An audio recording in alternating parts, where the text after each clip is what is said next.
Hello friends, welcome to New Light Online Academy. Myself Abhishek Kumar Singh and I am gonna teach you about what is trigonometry. Basically trigonometry word Greek language के 3 word से लिया गया है जो जिसमें first word है try, second word है gone and third word है मेट्रॉन. ट्राई मीन्स होता है 3, गॉन मीन्स होता है साइड्स, मेट्रॉन मीन्स होता है मेजर. मतलब कि 3 साइड्स को मेजर करना ट्रिग्नोमेट्री है बेसिकली. ठीक है. अब बेसिकली हम ट्रिग्नोमेट्री क्यों पढ़ रहे हैं ये जानना बहुत ही जरूरी है. ट्रिग्नोमेट्री हम पढ़ क्यों रहे हैं. ठीक है. तो सपोज एक सिनारियो मैं देता हूँ. अगर कोई टावर है और एक राकेश नाम का बंदा है. ठीक है. और ये राकेश चाहता है कि मैं इस टावर की हाइट को इजिली मेजर कर लूँ. तो ये क्या करेगा उस सिनारियो में ये ट्रिग्नोमेट्री को यूज करके इजिली इसकी हाइट को, इस पूरे टावर की हाइट को आइडेंटिफाई कर सकता है या फाइंड आउट कर सकता है. ठीक है. अब बात करते हैं ट्रिग्नोमेट्री कहाँ कहाँ पे अप्लाई होता है. ठीक है. ट्रिग्नोमेट्री केवल राइट ट्रायंगल में ही अप्लाई हो सकता है. ठीक है. यहाँ पे अगर हम बात करें एंगल ए की. ठीक है. तो साइड ए बी जो है एंगल ए का साइड एडजेसेंट कहलाएगा. ठीक है. और साइड बी सी जो है एंगल ए का साइड अपोजिट कहलाएगा. ठीक है. एंड ए सी जो है इस ट्रायंगल में ए सी हाइपोटेनस, ये तो आप सभी को पता ही होगा. ठीक है. अब हम बात करने वाले हैं ट्रिग्नोमेट्रिक रेशियो की. Trigonometric ratio basically right triangle के एंगल और उनके साइड्स के बीच के रिलेशनशिप को रिप्रेजेंट करता है. ठीक है. और ये बेसिकली 6 टर्म्स के थ्रू रिप्रेजेंट किया जाता है जिसमें से साइन है, कॉस है, टेन है, कॉट है, कोसेक है और सेक है. ये बेसिकली ट्रिग्नोमेट्रिक रेशियो है. ठीक है. अब हम बात करेंगे कि अब हम लेते हैं sine of angle A. Sine A means sine of angle A. Cos A मतलब cos of angle A. Tan A का मतलब होता है tan of angle A. Cot A का मतलब होता है cot of angle A. Cosec का मतलब होता है cosec of angle A. Sec A का मतलब होता है सेक ऑफ एंगल ए. ठीक है.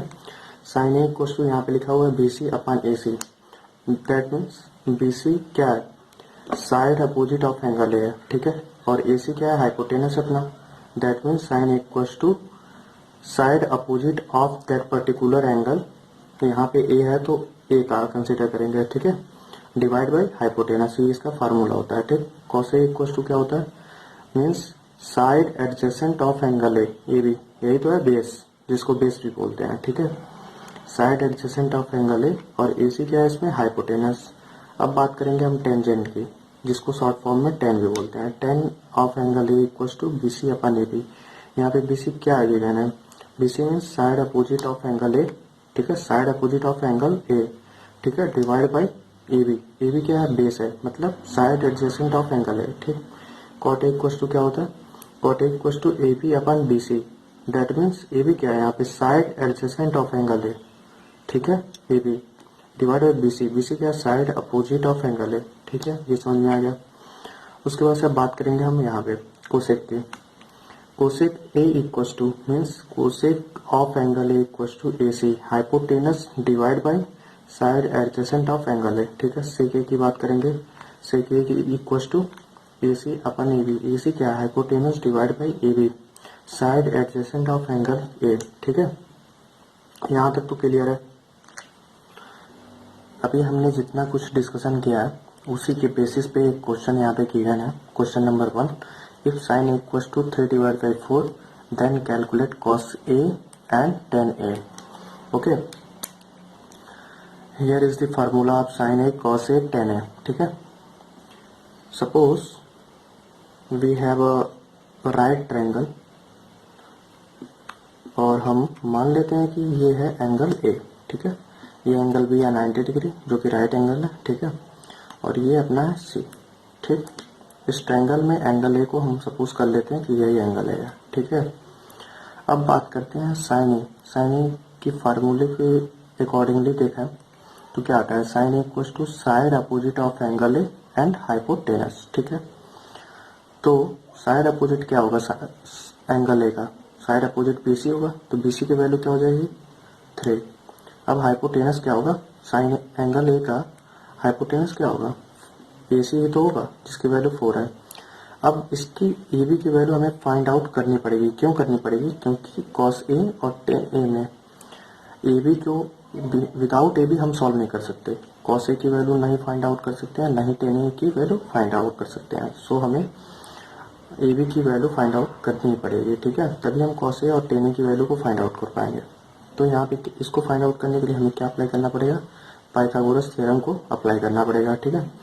तो पाइथागोरस थ्योरम क्या कहता है, पाइथागोरस थ्योरम यही तो बोलता है AC का whole square equal to AB का होल स्क्वायर प्लस BC का होल स्क्वायर, यही तो बोलता है, ठीक है। AC की वैल्यू अपनी कितनी है 4 का स्क्वायर कर देंगे।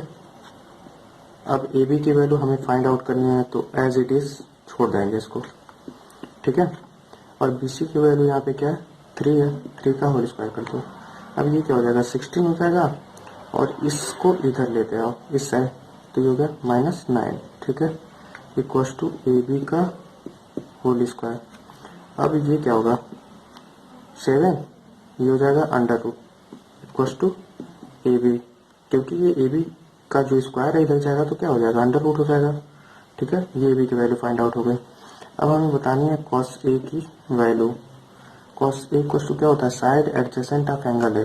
साइड एडजेसेंट क्या है, मतलब AB की वैल्यू हमने क्या फाइंड आउट किया, √7 डिवाइड बाई हाइपोटेनस। हाइपोटेनस कितनी है अपनी 4, ठीक है। cos A की वैल्यू हमारी फाइंड आउट हो चुकी है यहाँ पे, ठीक है। tan A की वैल्यू फाइंड आउट करनी है, साइड अपोजिट ऑफ एंगल है। साइड अपोजिट ऑफ एंगल है क्या, side opposite of angle A है BC। BC की वैल्यू क्या है 3, और साइड एडजेसेंट डिवाइड बाई है ना, तो साइड एडजेसेंट क्या है AB। AB की वैल्यू क्या है, AB की वैल्यू अभी हमने फाइंड आउट किया है 7, तो tan A की वैल्यू भी फाइंड आउट हो गई है, ठीक है। 3 डिवाइड बाई √7, cos A की वैल्यू क्या है √7 डिवाइड बाई 4। अगर ये वीडियो आपको अच्छी लगी हो तो please like share and subscribe with your friends. And अगर आपके पास कोई भी डाउट हो तो आप कमेंट में क्वेरी कर सकते हैं। Thank you so much.